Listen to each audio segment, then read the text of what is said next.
नमस्कार दोस्तों, मेरा नाम है अंकुर कुमार और आपका बीपीएससी प्लेटफॉर्म पर फिर एक बार स्वागत है। इस वीडियो में हम लोग modern history advent of Europeans का पार्ट 2 देखेंगे। पार्ट 1 ऑलरेडी यूट्यूब चैनल पर अपलोडेड है, तो आपने अगर अब तक नहीं देखी तो प्लीज़ जाकर जरूर देखिए। बिफोर वी स्टार्ट, अगर आपको पीडीएफ चाहिए तो आपको अंकुर कुमार ऑफिशियल टेलीग्राम चैनल को ज्वाइन करना होगा। इस टेलीग्राम चैनल से जुड़ने के लिए टेलीग्राम पर सर्च करें अंकुरोसिटी या फिर डिस्क्रिप्शन में लिंक है, वहाँ क्लिक करें और इसे ज्वाइन कर लें। इस टेलीग्राम चैनल पर हर दिन बीपीएससी पीटी लेवल की एमसीक्यूज डाली जाती है। मेरे सारे लेक्चर्स की पीडीएफ यहाँ डाल दिए जाते हैं। मेंस के लिए यहाँ क्वेश्चन दिया जाता है एक, और यहाँ पे आप मुझसे कोई भी क्वेरी पूछ सकते हैं। Now let us back to our topic. आप लोग वीडियो को पॉज करके क्वेश्चन को अटेम्प्ट करने की कोशिश जरूर करें। यहाँ पे कह रहा है दोस्तों, कंसीडर द फॉलोइंग स्टेटमेंट, मतलब कि इन स्टेटमेंट्स में से कौन सा स्टेटमेंट सही है वो बताना है। पहला ऑप्शन है Vasco da gamma arrived at Calicut on 20 मई 1498, बिल्कुल सही है। 20 मई 1498 को वास्को डी गामा कलिकट के बंदरगाह पर पहुंचता है। दूसरा option, in 1505 the first Portuguese viceroy came to India, बिल्कुल सही ऑप्शन है। 1505 में पहला पुर्तगाली वाइसरॉय इंडिया आया था। And the third option is the first Portuguese viceroy was Albuquerque, बिल्कुल गलत जवाब है। पहला पोर्तुगीज वाइसरॉय का नाम था फ्रांसिस्को डी अल्मीडा। तो इसका सही उत्तर होगा दोस्तों A and B. Vasco da Gama 20 मई 1498 को कोचीन के बंदरगाह पर पहुंच और वहां के जो लोकल रूलर थे जेमोरिन, उन्होंने इसका एक भव्य स्वागत किया था, क्योंकि इसने एक सी रूट खोज दिया था दोस्तों फ्रॉम यूरोप टू इंडिया। पहला पोर्तुगीज वाइसरॉय का नाम था फ्रांसिस्को डी अल्मीडा। अल्बर्क जो है उसने गोवा को एनेक्स कर लिया था 1510 में फ्रॉम आदिल शाह, जो कि बीजापुर के रूलर हुआ करते थे, और इसीलिए अल्बर्क को माना जाता है real founder of Portuguese empire in India. अगला सवाल है दोस्तों, consider the following statement. Video को पॉज करो और क्वेश्चन को अटेम्प्ट करो।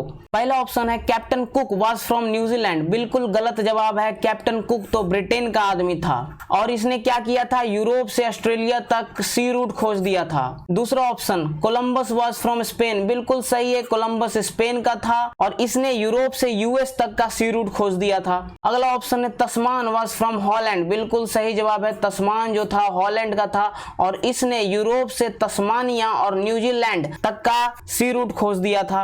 अगला option, Vasco da Gama was from Portugal, बिल्कुल सही जवाब है। वास्को डी गामा पुर्तगाल का था और इसने पुर्तगाल से इंडिया तक का सी रूट खोज दिया था।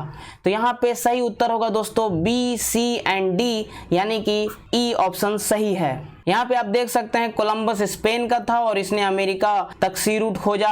कैप्टन कुक ब्रिटेन से था और इसने ऑस्ट्रेलिया तक सी रूट खोजा। तस्मान जो है हॉलैंड का था और इसने तस्मानिया और न्यूजीलैंड तक के लिए सी रूट खोज दिया। और दोस्तों एक इंपॉर्टेंट पॉइंट नोट कर लो, तस्मानिया का पुराना नाम था वैन डेमन्स लैंड, बाद में तस्मान के नाम पर इसका नाम पड़ गया तस्मानिया।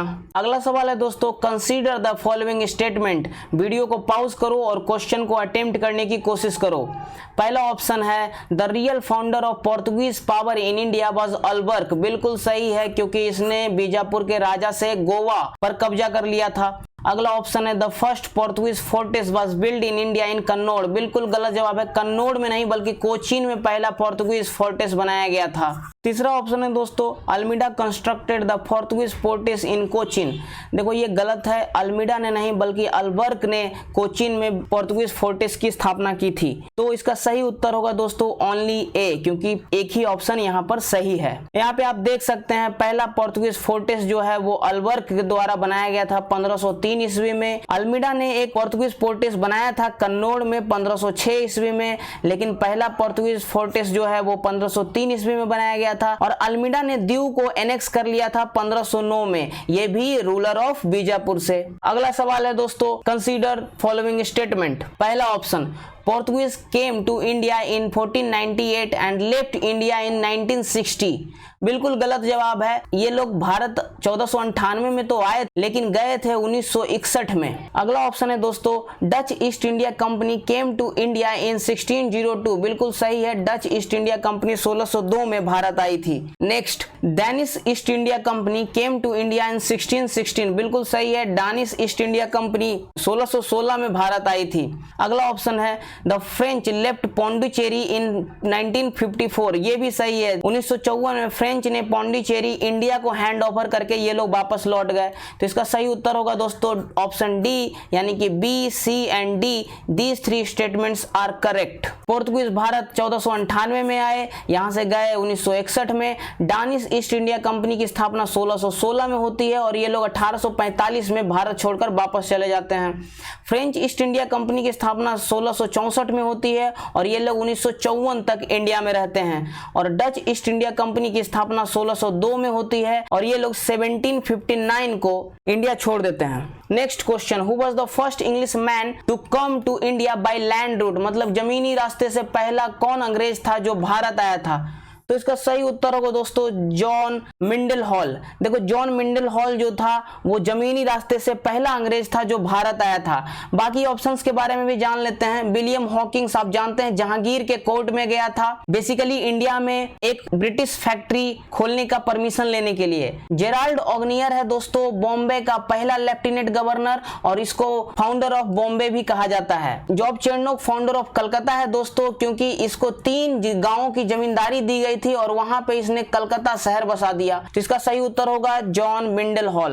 विलियम हॉकिंस जो है जहांगीर के कोर्ट में गया था 1609 में इंडिया में फैक्ट्री खोलने की परमिशन लेने के लिए। जेराल्ड ऑगनियर जो है पहला गवर्नर था बॉम्बे का फ्रॉम 1669 टू 1677 और इसको फाउंडर ऑफ बॉम्बे भी कहा जाता है। जॉब चेरनोक, इसको 3 गांवों की जमींदारी दी गई थी दोस्तों, सुतनाती, कालीकटा और गोविंदपुर, और यहीं पे इसने क्या किया, एक फोर्ट बनाया, फोर्ट विलियम, और बाद में यही जगह मिलकर कलकत्ता शहर बन गया। Next question, the French east India company was formed by whom, मतलब कि फ्रांसीसी ईस्ट इंडिया कंपनी की स्थापना किसने की थी? इसका सही उत्तर होगा दोस्तों कॉलबर्ट। देखो कॉलबर्ट ने फ्रांसीसी ईस्ट इंडिया कंपनी की स्थापना की थी 1664 में, और फ्रांसीसी ईस्ट इंडिया कंपनी की जो पहली फैक्ट्री लगी थी 1668 में सूरत के अंदर, इसको लगाया था फ्रांसिस कैरोन ने। Next question, consider the following statement. Video को पॉज करो और क्वेश्चन को अटेम्प्ट करने की कोशिश करो। पहला option, the policy of blue water was introduce by Almeida, बिल्कुल सही है, अल्मेडा के द्वारा ही ब्लू वाटर पॉलिसी इंट्रोड्यूस किया गया था। दूसरा option, the treaty of Aix-la-Chapelle ended the first Anglo French war, बिल्कुल सही है, पहला एंग्लो फ्रेंच वॉर खत्म हुआ था आइला शापेल की ट्रीटी के बाद। तीसरा option, the treaty of Paris ended the third Anglo French war, बिल्कुल सही जवाब है, तीसरा एंग्लो फ्रेंच वॉर जो है ट्रीटी ऑफ पेरिस के बाद समाप्त हुआ था। तो इसका सही उत्तर होगा दोस्तों option E, none of these और मोर देन वन। आप यहाँ पे देख सकते हैं दोस्तों, पहला एंग्लो फ्रेंच वॉर जो है 1746 से 48 के बीच हुआ और ये खत्म हुआ ट्रीटी ऑफ आइला शापेल के बाद। दूसरा एंग्लो फ्रेंच वॉर जो है 1749 से 54 के बीच हुआ और ये खत्म हुआ ट्रीटी ऑफ पौंडीचेरी या ट्रीटी ऑफ गोदेहा के बाद। थर्ड एंग्लो फ्रेंच वॉर है जो दोस्तों वो 1758 से 63 तक चला और बहुत ही फेमस वॉर ऑफ वॉन्डिवोस, जहां पे अंग्रेजों ने फ्रांसीसियों को हरा दिया, ये 1760 में हुआ था। मैंने आपका काम थोड़ा सा और आसान कर दिया है। यहाँ पे आप एक टेबल देख सकते हैं, first Carnatic war, second Carnatic war और third Carnatic war. Carnatic war मतलब एंग्लो फ्रेंच वॉर, इसका पीरियड यहाँ पे दिया हुआ है, कौन सा ट्रीटी हुआ था वो दिया हुआ है और इसका क्या रिजल्ट निकला था वो दिया हुआ है। इससे ज्यादा कोई सवाल पूछा नहीं जाता। अगला सवाल, in which of the following places the Dutch established their trading centre in India, मतलब कि इनमें से कौन से जगह पर डचों का ट्रेडिंग सेंटर भारत में था। ट्रेडिंग सेंटर मतलब कि फैक्ट्री। आपके ऑप्शंस हैं, नागापट्टनम, बिल्कुल सही है, नागापट्टनम में इनका एक ट्रेडिंग फैक्ट्री था। भरूच, बिल्कुल सही है, भरूच में भी इनका एक ट्रेडिंग फैक्ट्री था। कोचीन में भी था एंड पटना, पटना में भी इनका एक ट्रेडिंग फैसिलिटी था। तो इसका सही उत्तर होगा दोस्तों option E, none of these या मोर देन वन। यहाँ पे मोर देन वन सही है। यहाँ पे आप देख सकते हैं दोस्तों डच के trading centres in India, Nagapattinam में इन्होंने कब खोला, चिंसुरा जो कि बंगाल में है वहां कब खोला, सूरत, भरूच, कोचीन और पटना जो कि इंपॉर्टेंट है, मैंने रेड किया है, 1638 में इन्होंने पटना में फैक्ट्री खोला था। Next question, the first to start a joint stock company to trade with India were, तो पहला ज्वाइंट स्टॉक कंपनी किसने शुरू किया था भारत में ट्रेड करने के लिए? इसका सही उत्तर होगा दोस्तों डच। ज्वाइंट स्टॉक कंपनी, जो आज की आप कंपनी देखते हैं ढेर सारे शेयर होल्डर्स होते हैं, तो इस तरह का ये कंपनी था डच ईस्ट इंडिया कंपनी। इसमें ढेर सारे शेयर होल्डर्स थे। यहाँ पे आप देख सकते हैं डच ईस्ट इंडिया कंपनी की स्थापना 1602 में होती है और इसका ईस्टर्न हेडक्वार्टर जो था बताविया जकार्ता में था। जकार्ता इंडोनेशिया में है। मुझे उम्मीद है कि आप लोगों ने सभी सवालों को अटेम्प्ट किया होगा। अंतिम सवाल, the Dutch built fort William in Kochi in 1663। बिल्कुल गलत जवाब है। फोर्ट विलियम तो अंग्रेजों ने बनाया था कलकत्ता में। Next option, Kochi was included in British India in 1814। बिल्कुल सही जवाब है। कोचिन को ब्रिटिशर्स ने डचों से ले लिया था। तो बेसिकली क्या था, पहले ये पोर्तुगीज के पास था, इसके बाद डच के पास गया और उसके बाद ब्रिटिशर्स के पास गया 1814 में। तो इसका सही उत्तर होगा दोस्तों ऑप्शन बी, यानी कि ओनली ए इज करेक्ट। थोड़ा सा डच के फैक्ट्रीज के बारे में जान लेते हैं। इन्होंने पुलिकट में 1610 में फैक्ट्री लगाया था। उसके बाद चिंसुरा जो कि बंगाल में, यहाँ भी फैक्ट्री लगाया था। और बहुत इंपॉर्टेंट क्वेश्चन पूछा जाता है दोस्तों, इसलिए यहाँ पे मैं स्टार मार्क लगा रहा हूँ। गाल्ड्रिया फोर्ट किससे रिलेटेड है, तो ये डचों से रिलेटेड है। दोस्तों इस वीडियो की पीडीएफ आपको अंकुर कुमार ऑफिशियल टेलीग्राम चैनल पर मिल जाएगी। इस टेलीग्राम चैनल का लिंक डिस्क्रिप्शन में है। आप टेलीग्राम पर सर्च करें अंकुरोसिटी, वहां से भी ज्वाइन कर सकते हैं। चैनल को सब्सक्राइब अब तक नहीं किया तो प्लीज सब्सक्राइब करें। आपको ये वीडियो कैसा लगा आप मुझे कमेंट सेक्शन में बता सकते हैं। वीडियो को लाइक करना ना भूलें क्योंकि उससे मिलता है मुझे मोटिवेशन।